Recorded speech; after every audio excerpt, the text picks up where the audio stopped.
Introductory Macroeconomics 004, TIF Chapter 4 Determination of Income and Employment. We have so far talked about the national income, price level, rate of interest h. in an ad hoc manner without investigating the forces that govern their values. The basic objective of macroeconomics is to develop theoretical tools, called models, capable of describing the processes which determine the values of these variables. Specifically, the models attempt to provide theoretical explanation to questions such as what causes periods of slow growth or recessions in the economy, or increment in the price level, or a rise in unemployment. It is difficult to account for all the variables at the same time. Thus, when we concentrate on the determination of a particular variable, we must hold the values of all other variables constant. This is a stylization typical of almost any theoretical exercise and is called the assumption of ceteris paribus, which literally means, other things remaining equal. You can think of the procedure as follows: in order to solve for the values of two variables x and y from two equations, we solve for one variable, say x, in terms of y from one equation first, and then substitute this value into the other equation to obtain the complete solution. We apply the same method in the analysis of the macroeconomic system. In this chapter we deal with the determination of national income under the assumption of fixed price of final goods and constant rate of interest in the economy. The theoretical model used in this chapter is based on the theory given by John Maynard Keynes. 4.1 Aggregate demand and its components. In the chapter on national income accounting, we have come across terms like consumption, investment, or the total output of final goods and services in an economy, GDP. These terms have dual connotations. In Chapter 2 they were used in the accounting sense, denoting actual values of these items as measured by the activities within the economy in a certain year. We call these actual or accounting values ex post measures of these items. These terms, however, can be used with a different connotation. Consumption may denote not what people have actually consumed in a given year, but what they had planned to consume during the same period. Similarly, investment can mean the amount a producer plans to add to her inventory. It may be different from what she ends up doing. Suppose the producer plans to add 100 rupees worth goods to her stock by the end of the year. Her planned investment is, therefore, 100 rupees in that year. However, due to an unforeseen upsurge of demand for her goods in the market, the volume of her sales exceeds what she had planned to sell, and, to meet this extra demand, she has to sell goods worth 30 rupees from her stock. Therefore, at the end of the year, her inventory goes up by Rs, so, Ts, equals 70 rupees only. Her planned investment is 100 rupees whereas her actual, or ex post, investment is 70 rupees only. We call the planned values of the variables consumption, investment or output of final goods their ex ante measures. In simple words, ex ante depicts what has been planned, and ex post depicts what has actually happened. In order to understand the determination of income, we need to know the planned values of different components of aggregate demand. Let us look at these components now. 4.8.8 Consumption. The most important determinant of consumption demand is household income. A consumption function describes the relation between consumption and income. The simplest consumption function assumes that consumption changes at a constant rate as income changes. Of course, even if income is zero, some consumption still takes place. Since this level of consumption is independent of income, it is called autonomous consumption. We can describe this function as 1209.png 4.1. The above equation is called the consumption function.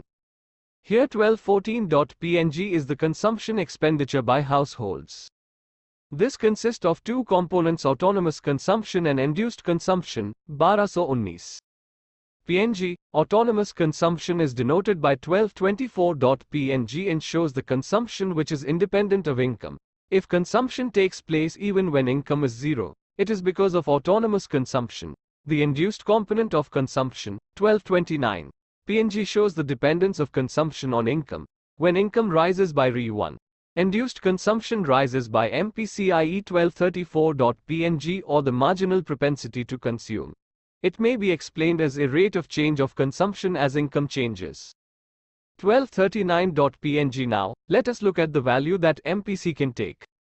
When income changes, change in consumption 1244.png can never exceed the change in income 1249.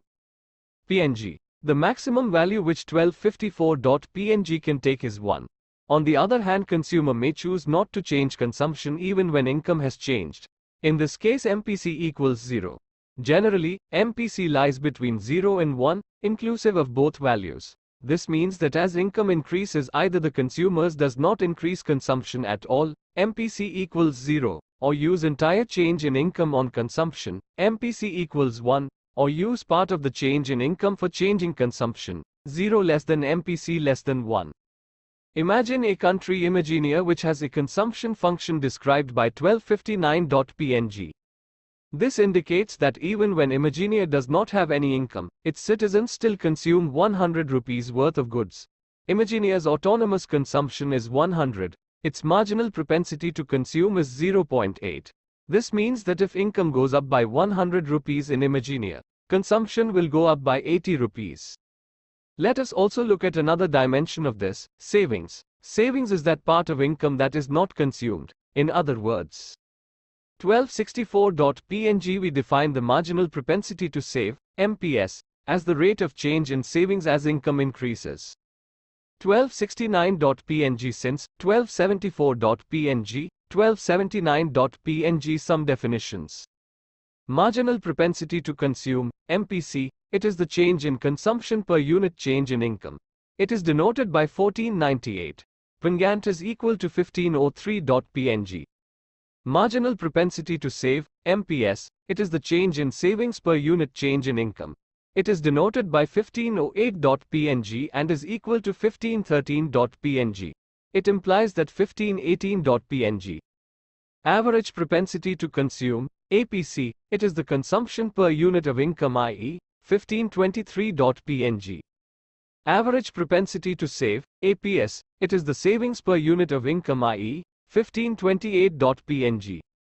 4.8. Investment is defined as addition to the stock of physical capital, such as machines, buildings, roads, i.e. anything that adds to the future productive capacity of the economy, and changes in the inventory, or the stock of finished goods, of a producer.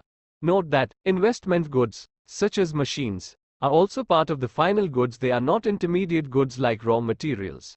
Machines produced in an economy in a given year are not used up to produce other goods but yield their services over a number of years. Investment decisions by producers, such as whether to buy a new machine, depend, to a large extent, on the market rate of interest. However, for simplicity, we assume here that firms plan to invest the same amount every year. We can write the ex-ante investment demand as I equals 1284.png, 4.2, where 1289.png is a positive constant which represents the autonomous, given or exogenous, investment in the economy in a given year. 4.2 Determination of income in two-sector model. In an economy without a government, the ex-ante aggregate demand for final goods is the sum total of the ex-ante consumption expenditure and ex-ante investment expenditure on such goods, viz. AD equals C jod I. Substituting the values of C and I from equations 4.1 and 4.2, aggregate demand for final goods can be written as AD equals 1294.png jod 1299.png jod C. Y. If the final goods market is in equilibrium, this can be written as Y equals 1304.png jod 1310.png jod C. Y, where Y is the ex-ante, or planned, output of final goods. This equation can be further simplified by adding up the two autonomous terms, 1315.png and 1320.png, making it Y equals 1325.png jod C, Y, 4.3, where 1330.png equals 1335.png jod 1340.png is the total autonomous expenditure in the economy. In reality, these two components of autonomous expenditure behave in different ways. 1345.png, representing subsistence consumption level of an economy, remains more or less stable over time. However, 1350.png has been observed to undergo periodic fluctuations. A word of caution is in order. The term Y on the left-hand side of equation, 4.3, represents the ex-ante output or the planned supply of final goods. On the other hand, the expression on the right-hand side denotes ex-ante or planned aggregate demand for final goods in the economy. Ex-ante supply is equal to ex-ante demand only when the final goods market, and hence the economy, is in equilibrium. Equation 4.3 should not, therefore, be confused with the accounting identity of Chapter 2, which states that the ex-post value of total output must always be equal to the sum total of ex-post consumption and ex-post investment in the economy. If ex-ante demand for final goods falls short of the output of final goods that the producers have planned to produce in a given year, equation 4.3 will not hold. Stocks will be piling up in the warehouses, which we may consider as unintended accumulation of inventories. It should be noted that inventories or stocks refers to that part of output produced which is not sold and therefore remains with the firm. Change in inventory is called inventory investment.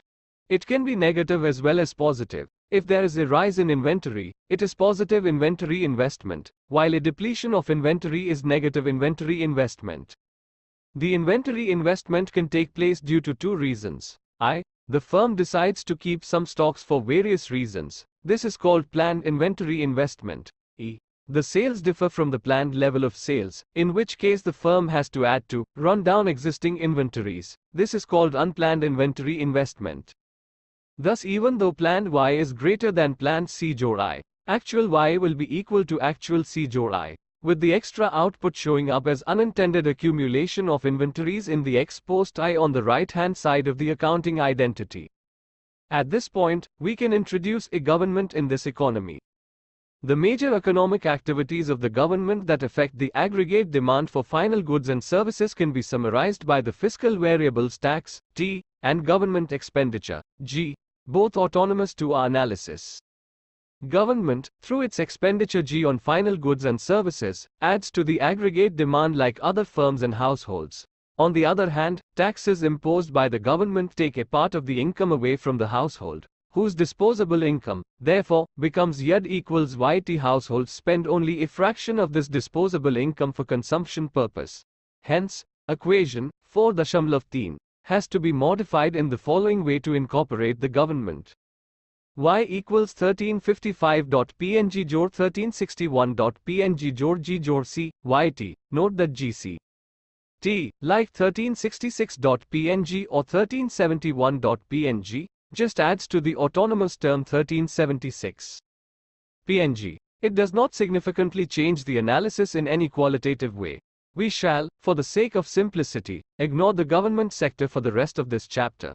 Observe also that without the government imposing indirect taxes and subsidies, the total value of final goods and services produced in the economy, GDP, becomes identically equal to the national income. Henceforth, throughout the rest of the chapter, we shall refer to Y as GDP or national income interchangeably.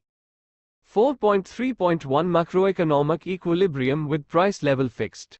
A. Graphical method. As already explained, the consumer's demand can be expressed by the equation 1548.png, where 1557.png is autonomous expenditure and C is the marginal propensity to consume. How can this relation be shown as a graph? To answer this question, we will need to recall the intercept form of the linear equation. 943.png intercept form of the linear equation. Y equals A jor bx. Here, the variables are x and y and there is a linear relation between them. A and b are constants. This equation is depicted in figure 4.1. The constant, A, is shown as the intercept on the y-axis, i.e., the value of y when x is 0. The constant, B, is the slope of the line, i.e., tangent 1570.png equals B. 959.png consumption function with intercept 1658.png. 975.png investment function with I as autonomous. Using the same logic, the consumption function can be shown as follows. Consumption function 1580.png, where 1588.png equals intercept of the consumption function. C equals slope of consumption function equals tan 1599.png investment function graphical representation. In a two-sector model, there are two sources of final demand. The first is consumption and the second is investment. The investment function was shown as I equals 1607.png graphically. This is shown as a horizontal line at a height equal to 1618 png above the horizontal axis. In this model, I is autonomous, which means it is the same no matter whatever is the level of income. Aggregate demand, graphical representation. The aggregate demand function shows the total demand, made up of consumption or investment, at each level of income. Graphically, it means the aggregate demand function can be obtained by vertically adding the consumption and investment function. Here, ohm equals 1630.png, oj equals 1638.png, all equals 1643.png. 985.png. Aggregate demand is obtained by vertically adding the consumption and investment functions. The aggregate demand function is parallel to the consumption function, i.e., they have the same slope c. It may be noted that this function shows ex-ante demand. Supply side of macroeconomic equilibrium. In microeconomic theory, we show the supply curve on a diagram with price on the vertical axis and quantity supplied on horizontal axis. In the first stage of macroeconomic theory, we are taking the price level as fixed. Here, aggregate supply or the GDP is assumed to smoothly move up or down since there are unused resources of all types available. Whatever is the level of GDP, that much will be supplied and price level has no role to play. This kind of supply situation is shown by a 450 line. Now, the 450 line has the feature that every point on it has the same horizontal and vertical coordinates. Suppose GDP is 1000 rupees at point A. How much will be supplied? The answer is 1000 rupees worth of goods. How can that point be shown? The answer is that supply corresponding to point A is at point B, which is obtained at the intersection of the 450 line and the vertical line at A. 36. Equilibrium. Equilibrium is shown graphically by putting ex-ante aggregate demand and supply together in a diagram. Fig. 4.6. The point where ex-ante aggregate demand is equal to ex-ante aggregate supply will be equilibrium. Thus, equilibrium point is A and equilibrium level of income is OY. B. Algebraic method. Ex-ante aggregate demand equals IC psi jor ex-ante aggregate supply equals Y. Equilibrium requires that the plans of suppliers are matched by plans of those who provide final demands in the economy. Thus, in this situation, ex-ante aggregate demand equals ex-ante aggregate supply. Sethis 1046.png. Equilibrium of ex-ante aggregate demand and supply. 4.3.2 Effect of an autonomous change in aggregate demand on income and output. We have seen that the equilibrium level of income depends on aggregate demand. Thus, if aggregate demand changes, the equilibrium level of income changes. This can happen in any one or combination of the following situations. 1. Change in consumption. This can happen due to I. Change in 1381.png. E. Change in 1386.png. 2. Change in investment. We have assumed that investment is autonomous. However, it just means that it does not depend on income. There are a number of variables other than income which can affect investment. One important factor is availability of credit. Easy availability of credit encourages investment. Another factor is interest rate. Interest rate is the cost of investable funds, and at higher interest rates, firms tend to lower investment. Let us now concentrate on change in investment with the help of the following example. Let 1391.png, 1396.png. In this case, the equilibrium income, obtained by equation 1401.png to 1406.png, comes out to be 2501. Now, let investment rise to 20. It can be seen that the new equilibrium will be 300. This can be seen by looking at the graph. This increase in income is due to rise in investment, which is a component of autonomous expenditure here. When autonomous investment increases, the AD1 line shifts in parallel upwards and assumes the position AD though. The value of aggregate demand at output Y tarankan 1 is Y tarankan 1F, which is greater than the value of output 0 Y1 equals Y tarankan 1 E1 by an amount E1F. E1F measures the amount of excess demand that emerges in the economy as a result of the increase in autonomous expenditure. Thus, A1 no longer represents the equilibrium, To find the new equilibrium in the final goods market, we must look for the point where the new aggregate demand line, AD2, intersects the 45O line. That occurs at point E2, which is, therefore, the new equilibrium point. The new equilibrium values of output and aggregate demand are Y tarankan 2 and AD tarankan 2, respectively. Arthis note that in the new equilibrium, output and aggregate demand have increased by an amount E1G equals E2G, which is greater than the initial increment in autonomous expenditure, 1412. PNG equals E1F equals E2J. Thus an initial increment in the autonomous expenditure seems to have a multiplier on the equilibrium values of aggregate demand and output. What causes aggregate demand and output to increase by an amount larger than the size of the initial increment in autonomous expenditure? We discuss it in section 4.13. 4.3.3 The multiplier mechanism. It was seen in the previous section that with a change in the autonomous expenditure of 10 units, the change in equilibrium income is equal to 50 units, from 250 to 300. We can understand this by looking at the multiplier mechanism, which is explained below. The production of final goods employs factors such as labor, capital, land and entrepreneurship. In the absence of indirect taxes or subsidies, the total value of the final goods output is distributed among different factors of production: wages to labor, interest to capital, rent to land. Whatever is left over is appropriated by the entrepreneur and is called profit. Thus the sum total of aggregate factor payments in the economy, national income, is equal to the aggregate value of the output of final goods, GDP. In the above example, the value of the extra output, 10, is distributed among various factors as factor payments, and hence the income of the economy goes up by 10.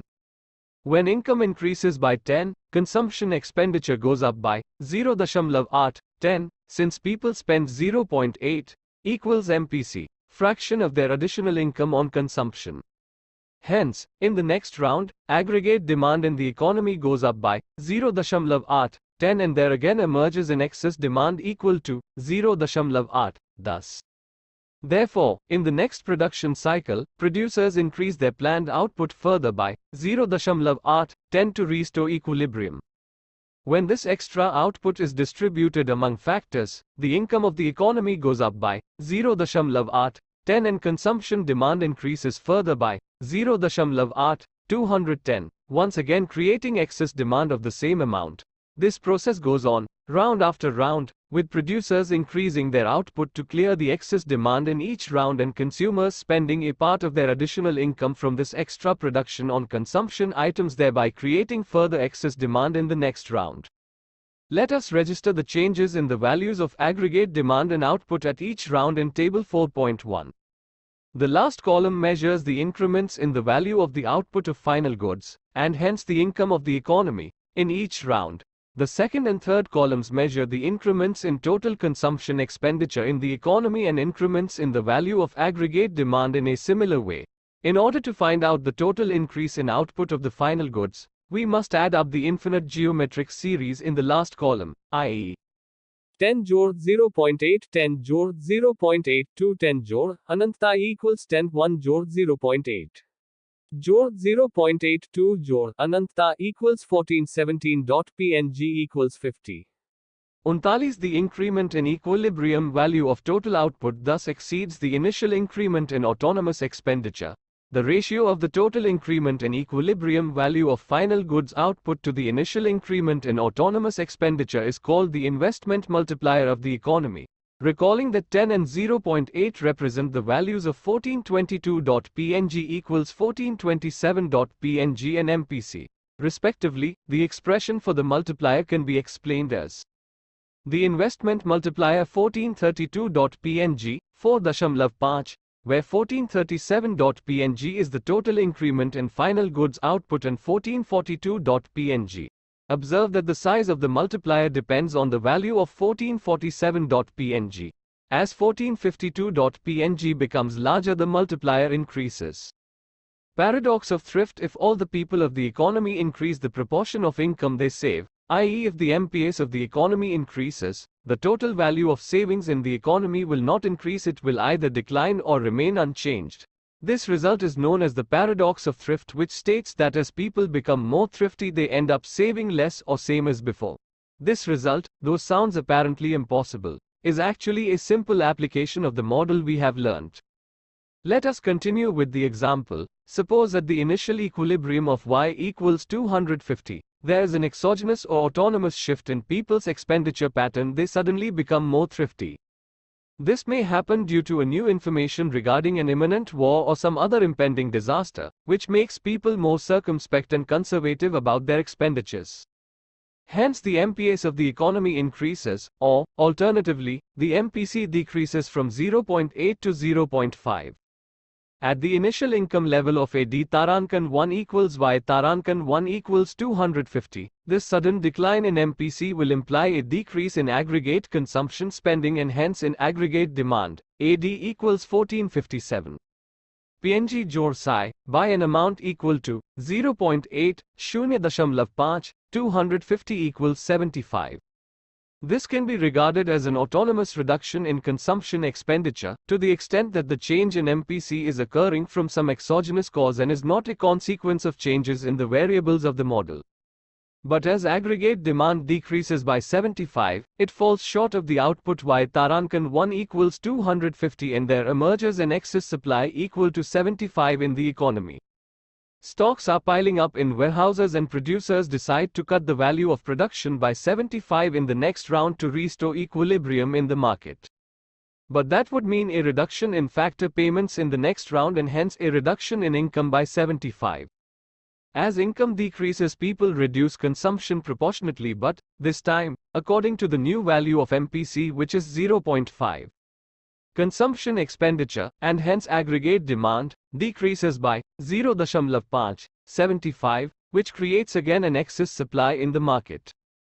In the next round, therefore, producers reduce output further by 0.5, 75. Income of the people decreases accordingly and consumption expenditure and aggregate demand goes down again by 0.5, 275. The process goes on. However, as can be inferred from the dwindling values of the successive round effects, the process is convergent. What is the total decrease in the value of output and aggregate demand? Add up the infinite series 75 jor, 0.5, 75 jor, 0.5, 275 jor. Ananta, and the total reduction in output turns out to be 1463.png equals 150, but that means the new equilibrium output of the economy is only Y Tarankan 2 equals 100. People are now saving S Tarankan 2 equals Y Tarankan 2, C Tarankan 2 equals Y Tarankan 2. 1468.png jor C2. Y Tarankan 2 equals 140 jor 0.5 guna 100 equals 10 in aggregate, whereas under the previous equilibrium they were saving S Tarankan 1 equals Y Tarankan 1, C Tarankan 1 equals Y Tarankan 1. 1473.png jor C1, Y Tarankan 1 equals 250, 40 jor 0.8 guna 250 equals 10 at the previous MPC, C1 equals 0.8. Total value of savings in the economy has, therefore, remained unchanged. When 1478.png changes, the line shifts upwards or downwards in parallel. When C changes, however, the line swings up or down. An increase in MPS, or a decline in MPC, reduces the slope of the AD line and it swings downwards. We depict the situation in Fig. 4.8. At the initial values of the parameters, 1483.png equals 50 and C equals 0.8, the equilibrium value of the output and aggregate demand from equation 4.4 was Y Tarankan 1 equals 1488.png equals 250 under the changed value of the parameter C equals 0.5, the new equilibrium value of output and aggregate demand is Y Tarankan 2 equals 1493.png equals 100. The equilibrium output and aggregate demand have declined by 150. As explained above, this, in turn, implies that there is no change in the total value of savings. Charlie's 4.4. Some more concepts. The equilibrium output in the economy also determines the level of employment, given the quantities of other factors of production. Think of a production function at aggregate level. This means that the level of output determined by the equality of Y with a D does not necessarily mean the level of output at which everyone is employed. Full employment level of income is that level of income where all the factors of production are fully employed in the production process.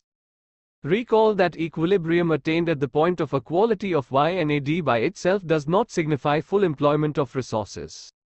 Equilibrium only means that if left to itself, the level of income in the economy will not change even when there is unemployment in the economy. The equilibrium level of output may be more or less than the full employment level of output.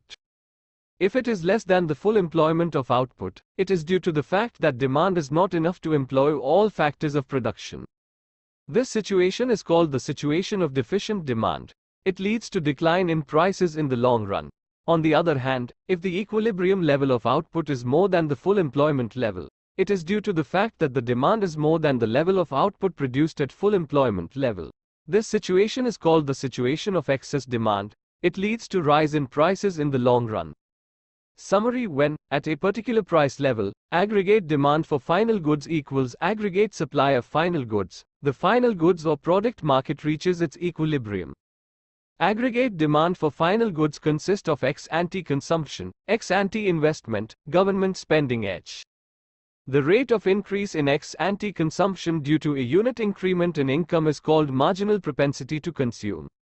For simplicity, we assume a constant final goods price and constant rate of interest over short run to determine the level of aggregate demand for final goods in the economy.